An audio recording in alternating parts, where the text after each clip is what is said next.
Long before sanctuaries and sermons, women were forming faith in deserts and kitchens at the edges of power and promise. They prayed boldly, spoke truth, and proclaimed hope, often without invitation or approval. In this 5-week series at Sycamore Creek, you will rediscover the saints, mystics, rebels, and visionaries who are the mothers of our faith, and explore what their ancient wisdom means for our lives today. Knowing your mothers means knowing your roots and finding your voice. All right, so today I'm going to tell you the story of Thecla. And I can't wait to tell you her story. It is wild. Before I get to that, I want to tell you a little bit about how we have her story. Our Bibles have 66 books in them, and there are some Bibles that have more. It's called the Apocrypha. It comes between the end of the Old Testament and the beginning of the New Testament. But for the most part, if you open your Bible and you open someone else's Bible, they're going to have the same books in them. And that's because of a process that happened in the 3rd or 4th century where a group of people decided this is what we think is the most useful texts for our instruction and for our guidance and that kind of thing. But there are other books in addition to that. There are other works that didn't make it into our Bibles for whatever reason, and those are called extra biblical books. So you have the Bible, and then there are extra books. They're extra biblical. And Thecla's story comes from the extra biblical book, the Acts of Paul and Thecla. Now, her story is a little fantastical. I'm not sure if it's real, but I do think that there are some things that we can learn from it. Before I get to that story, I want to tell you that we're talking about this because we're in a series where we're talking about the mothers of our faith. Know your mothers. One such mother of our faith was Deborah. And we find in our Old Testament, she talks about her role in Israel, and she describes herself as being a mother of Israel, even as she was leading warriors into battle. So the sermon series, Know Your Mothers, is based on a website, based on some work from Kara Quinn. She is a Fuller Seminary-trained artist and theologian. She's working to uncover these stories of women that we've kind of forgotten about and create modern icons that go with them. Let's see. We started by meeting Brigid, and then we talked about Priscilla. Last week we learned about Photini, who is the woman at the well, and this morning we're talking about Thecla. Now, I already told you Thecla's story is wild, so buckle up, all right? First, there's sort of like 3 acts here, 3 movements in this story, and the first one is that she's sitting at her home, and she hears the Apostle Paul teaching in a nearby home. She hears him talking about God and God's work and charity and faith in Christ, the power of prayer. She sees women going in and learning from Paul. And she says there's something that moves in her spirit, and she wants to be part of this movement. Now, at the time, she's engaged to be married. And when she decides that she's going to follow Paul and follow the teachings of Jesus, she realizes that she can't go through with this engagement.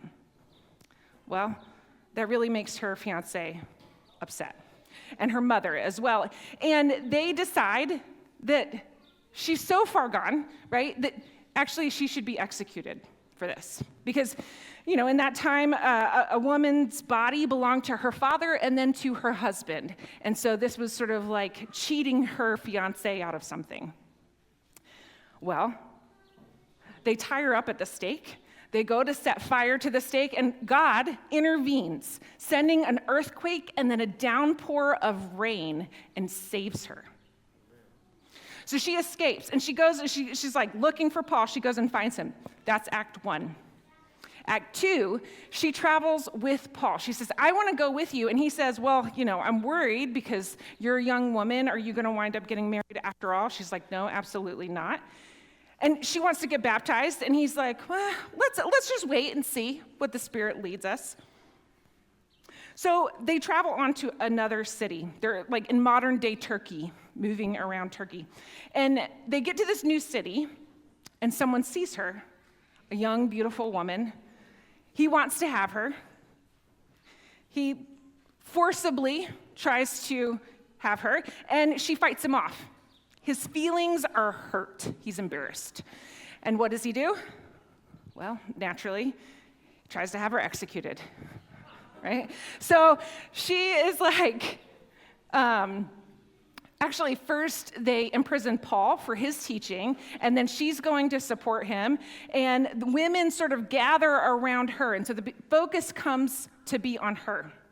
So she's thrown in a pit of animals, like all kinds of deadly animals, and a lioness is there and protects her, fights off the other animals so that she's saved.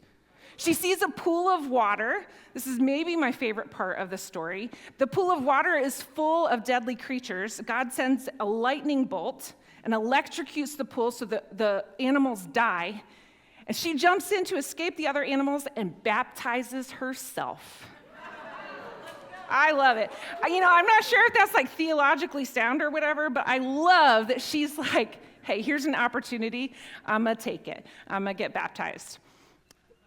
So then she's like, there's more animals, and the women who have gathered who are supporting her have brought like ointments and potions and other things like that, herbs, and they like put them in the arena, and it makes all of the animals fall asleep. So they tie her to a bull, and they're gonna like tear her apart, but the fire they're going to use to spook the bull burns the ropes that she's tied to, and all of a sudden the rulers are like, there's something going on here. I think we might be playing with God some way, and maybe we ought to stop. So she's brought in front of the governor, and she says of herself, I'm a servant of the living God, and I'm a believer of Jesus Christ, God's Son, in whom God is well pleased, and for that reason, none of the beasts could touch me. God alone is the way to eternal salvation and the foundation of eternal life.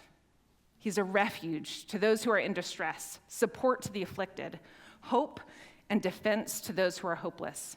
And in a word, all those who do not believe in him shall not live, but suffer eternal death. So I'm going to the eternal death part is not really like the focus of today's message, but the part of like, God is hope and defense to those who are hopeless. God is hope and defense to those who are hopeless. So if you're feeling hopeless today, like, God is your hope. Amen. So, while she's been imprisoned, Paul has moved on to somewhere else. So she is released. We're moving into Act 3 of her story. She asks around, figures out where he's at, and decides that the safest way for her to go to see him is for her to disguise herself as a man, and then she travels with some other folks and goes and finds him. They connect with each other, and eventually she decides that she's going to go back to her hometown. So he commissions her to tell the story, the good news, to preach and to lead. She goes back to her hometown. Her fiance has died, but her mother's there. She tries to tell her mother again about the good news of Jesus, and her mother's not interested in listening. So she moves on. She moves into a mountain, into a cave of a mountain, and lives there for the next 70 years until she's 90. And she's living this sort of like monastic life is how we might describe it. Monasticism wasn't a thing yet at that time, but it's sort of like where you come away from culture and you live separate from culture in order to follow God. And so she's living this life, and women are coming to her. They want to hear about what she's doing. They want to hear about her life apart from men. And she's also like casting out spirits and healing people supernaturally. Well, what happens when someone is healing people supernaturally? The physicians in town don't have business. So they get upset, and they decide that she must be blessed by the goddess Diana because she's not attached to a man. And if they can change that about her situation, then the goddess will abandon her, and she will no longer be able to heal people, and they will have their business again.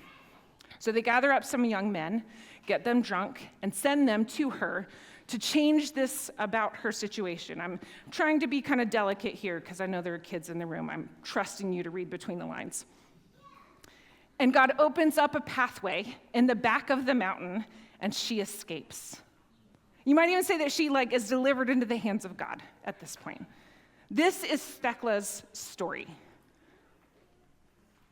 It is a little wild. It is a little bit fantastical. I don't know if it's completely believable. But I still wonder what we can learn from it. Thecla lives in a time and place where the expectations of her were really clear.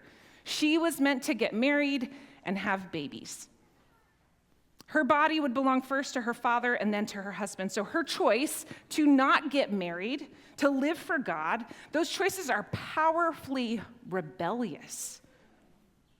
They're rebellious in the ways that they challenge the system. Her choices challenge the status quo.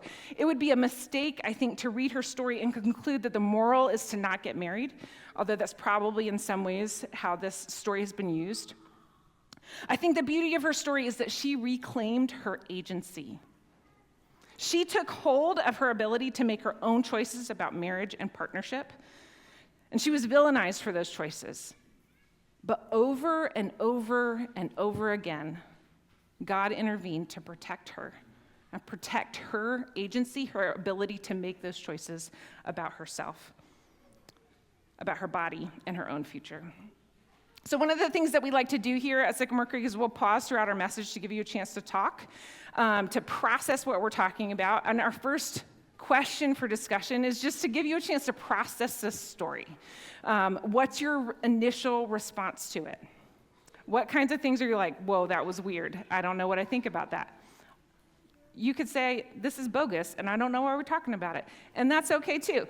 So you're going to have 2 minutes on the timer. Turn to someone around you. Make sure you introduce yourself. Find someone that maybe you don't talk to very often, and have a brief conversation.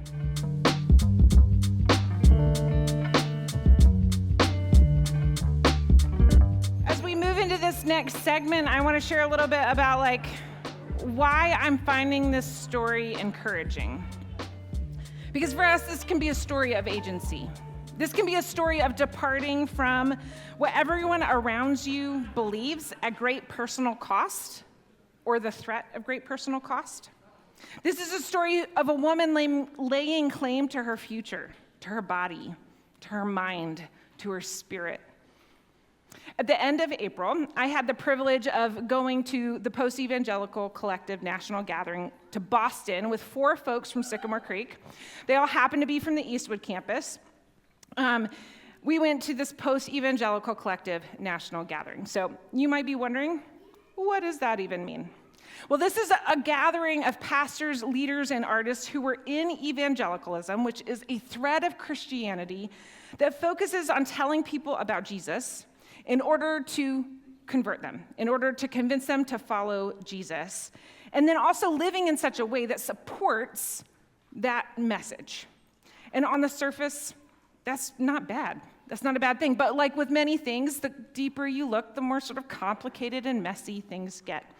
Because if you're focused on getting people to convert to Christianity, you might shy away from justice and advocacy work because that is seen as divisive. That is uncomfortable for many of us. You might use ideas about what Jesus did on the cross or the threat of what happens after you die to coerce or scare or manipulate people into making a decision. And if you're really focused on living in such a way that your words match that message, then you might become overly focused on behavior modification. You have to act a certain way. You might also be really focused on who's fit to lead and who's not. And let me give you a hint. Women and queer folks are not part of the in crowd. The Post-Evangelical Collective was born about 5 years ago when a group of pastors, leaders, and artists found themselves church homeless. They had been in this strand of Christianity. The spaces they had occupied and led previously were no longer a good fit. They were either kicked out for the decisions they were making or being more true to who they were, or left on their own when those spaces no longer fit, but they didn't really know where to go. They weren't ready to give up on Jesus. They weren't ready to give up on the idea of a Jesus-loving, Jesus-following community. but they couldn't stay where they were. So I attended the very first Post-Evangelical Collective National Gathering. This is the only picture that I have from that time. This is Scott Erickson, which that maybe is appropriate because I talk about this guy all the time. He's an artist. Anyway, I could go on more about that. Anyway, so this was in 2021. I was at the time employed by a large multi-site evangelical church in Chicago. My friend Carrie invited me to this gathering at the last minute, and I felt a little bit like a teenager sneaking out after curfew, which, don't worry, Mom and Dad, I never did that. Actually, I really didn't. I was like too scared of getting in trouble. But anyways, I was beginning at this time to explore deeply what I believed about LGBTQ inclusion in the church. And I got to tell you, I was terrified. I was terrified that I would come out on the other side of that process and be affirming and then have to quit my career as a pastor, which was only 2 years old. I had no idea what might be on the other side of that process because almost everyone around me, all the pastors at least, had accepted that there was only one biblical conclusion about LGBTQ folks, and that was exclusion. Or maybe it was an inclusion that pretended to be welcoming, but then said no when it came to marriage or leadership in the church. So this process I was facing would put me in conflict with what everyone around me accepted as factual. So the first post-evangelical gathering felt like a relief. I saw that there was life on the other side, that there could be a place for me to pastor in a different way. And that first gathering gave me courage to continue the work of discernment. Between the first national gathering and the second one, my job at the church in Chicago ended, and I and my family moved to Lansing. When I arrived in Denver, I'm really glad to be here. I'm sorry, I wasn't expecting that, and then I get whatever. So I was at the gathering in Denver, and this was an opportunity for me to begin to process some of the grief that I had of the way things ended in Chicago. I was glad to be here, but also my leaving wasn't entirely my choice. I no longer had a home in evangelicalism, and so there was some grief there that I was working through. Then I've brought Sycamore Creek folks to Raleigh, we had a regional gathering in Detroit, and that's what this picture is from. This is my friend Carrie, by the way. That's why she's in all my pictures. The national gathering in Raleigh is where my parents are from. That's me and my dad. And then we went to Nashville last year, and most recently we were in Boston for the national gathering.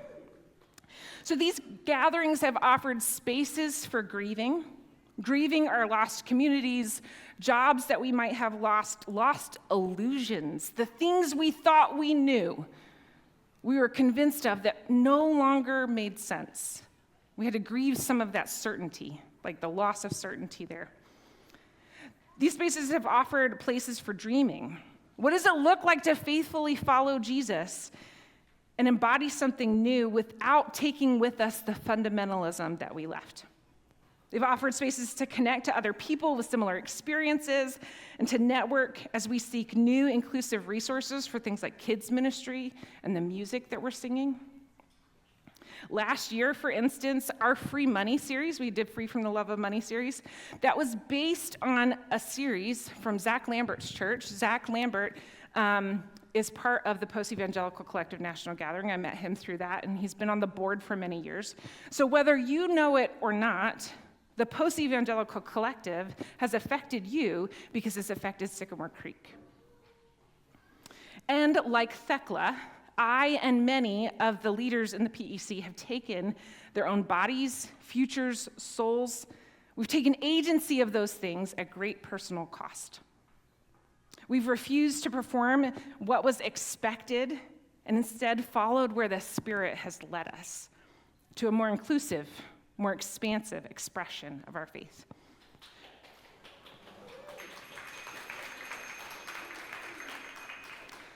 We've resisted the expectations of the people around us when it comes to our faith, and maybe you have too. There are a lot of ways, though, that you can challenge other people's expectations. So maybe it was in your faith, but maybe it was also in your career. Like you chose to pursue a career that no one else saw coming. Maybe it's how you dress or do your hair. Maybe it's the hobbies that you have that don't match what people expect of you because you don't fit that stereotype. Our next question for discussion will be just an opportunity for you to reflect on that. In what ways have you resisted the expectations of the people around you? And I didn't mention it before, but I always like to say that you can talk about whatever you want to talk about during this time.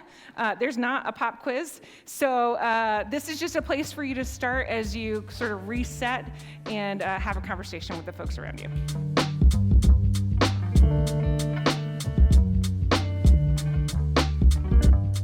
The chance to hear from me a little bit about my experience at the Post-Evangelical Collective National Gathering.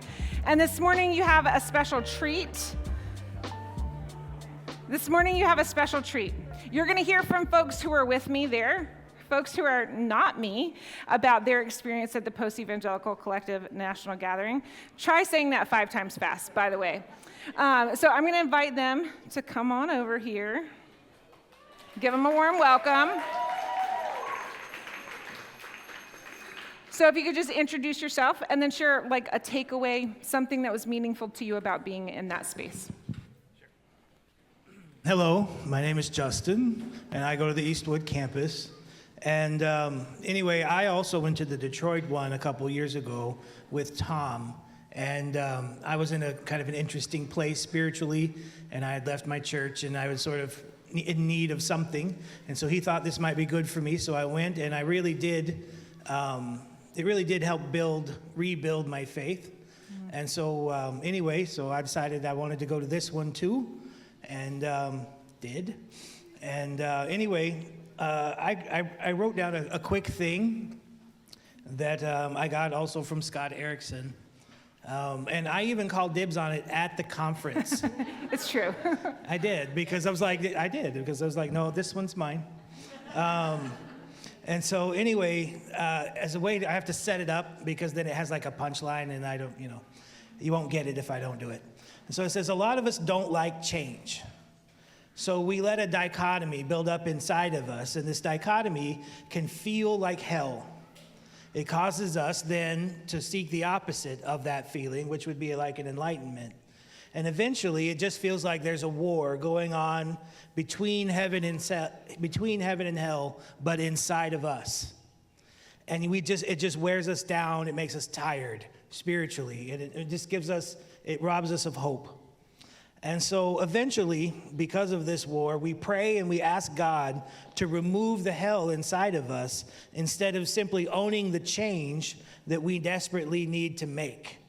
So that when this fella said this, I kind of knitted that together, those feelings, and I learned something. And he said this. He goes, Jesus went to hell, and if he couldn't get out of it, neither will we. So the better question is, what are you going to do with the heaven and hell inside of you now? And so my conclusion for all of us, and what I got out of the conference today, is have the courage. I was within hundreds of people that had the courage to stand up for what they believed and what they knew to be right and true.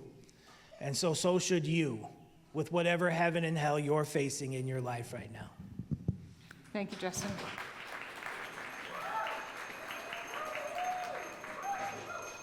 Hi, my name is Julie. I also went to the Post-Evangelical Collective, and one of the things that was really exciting is I got to do a 12 and a half, maybe 14-ish hour road trip. We might have spent more time in the car. A day. Yeah. We might have spent more time in the car than actually conferencing. Yeah. Well, one of the things that I got to do while in the car was learn about Thecla. And I've had a month now almost to process Thecla, and I've realized that there's so much inside of me that is Thecla.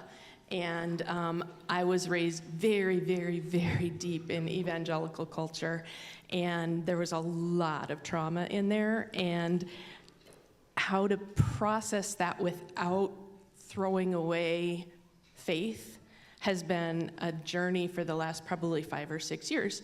So here's what I learned in one of the things and one of the I don't want to call them sermons, but one of the things that people that they were talking about, somebody said, instead of calling it a crisis, I want to call it a chrysalis. Instead of going into crisis, it's going into chrysalis, because in a chrysalis, you have to break down into this toxic goo, and everything breaks down. Everything about who you are breaks down, and then you are transformed.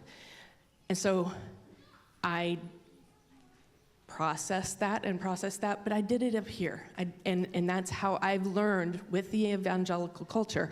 You process everything in your head.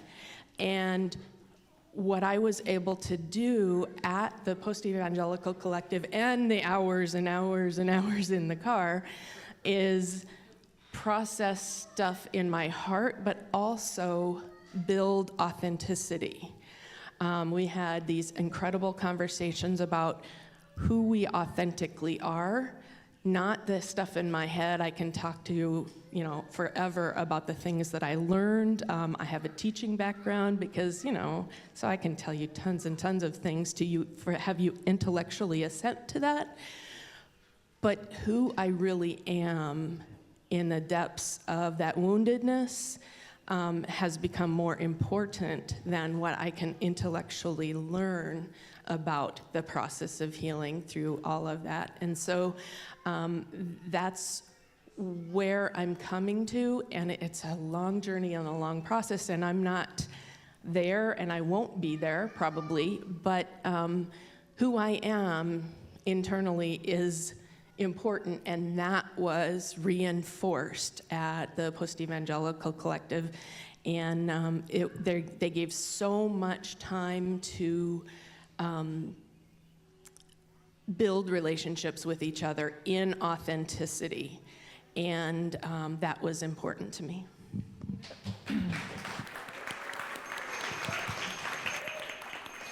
My name is Aday Anderson is my last name. I'm from the Eastwood campus. I'm a deacon candidate with the United Methodist Church. Thank you. I was also in the car with Mikkel and Julie for many hours. But that has been, this is my third time going. I've deeply enjoyed every time that I've attended. And I think the biggest thing for me now, I was trying to think, I was like, what did I learn? I've been a couple times now, like what is still happening? And the primary thing that is still happening is the relationships, the time to build and reinforce relationships with people who not only have similar wounds, but have also undergone similar ways of healing. Like it's one thing to, we call it a trauma bond, right? Like there's one thing to have hurts, similar hurts, but it is another thing to begin to excavate and uncover those wounds and recover and heal and reorient and return to self in ways that are life-giving and in ways that help you find yourself and find better ways to navigate the world. And the other thing is just the ability to have conversations with other people all over the country who are striving and trying to find creative ways to walk with God in the same ways that we are, right? It's very easy to feel like, oh, I'm doing a different thing. Like, are there other people out here doing this? Yes, there are, and there's so many ways that is happening all around the country and all around the world. And I am so grateful every time I get to experience learning from other people who are doing different things.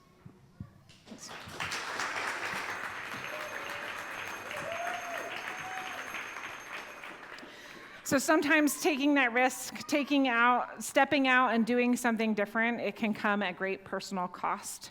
It can be like being in the chrysalis, being in the goo, not sure. You left one thing, but what's ahead?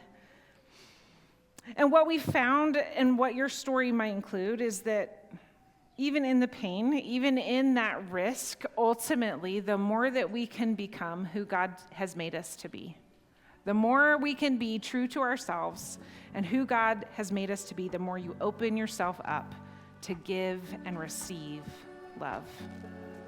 May we be those people today and in the future. Amen.